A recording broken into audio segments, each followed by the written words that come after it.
Do you think the world and its people are better off for the existence of America and its people? Yeah, I do. Do you not?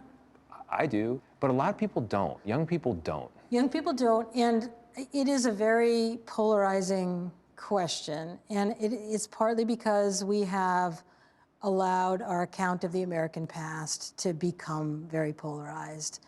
And, you know, there's a whole version of the story of America that is a litany of atrocities, and they are real atrocities. You know, there are racial massacres, you know, there's the theft of land, there's the enslavement of people, there's the brutality of dire economic conditions.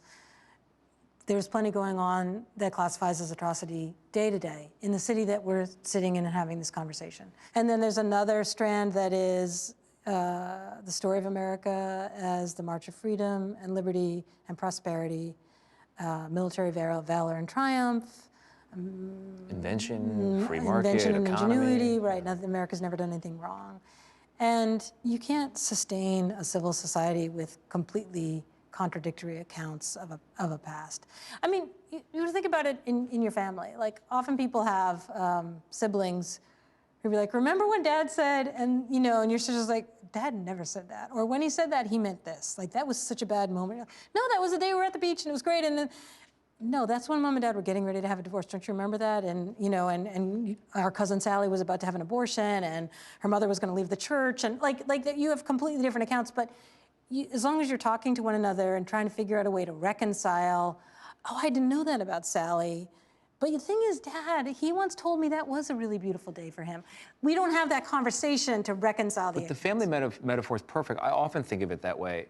We argue as family members, but if somebody asks you, do you love your family? Are you proud of your family? Of course you say yes. And if someone else attacks your family, wait, who are you talking to, right? You're against them. Of course, but also a way to be honest with your family is to say, what you just did was terrible. Yes. Like, you're being horrible right now, and you have to stop that, because I'm losing my respect for you. Like, that is part of the tradition of dissent that is an act of patriotism and always will be.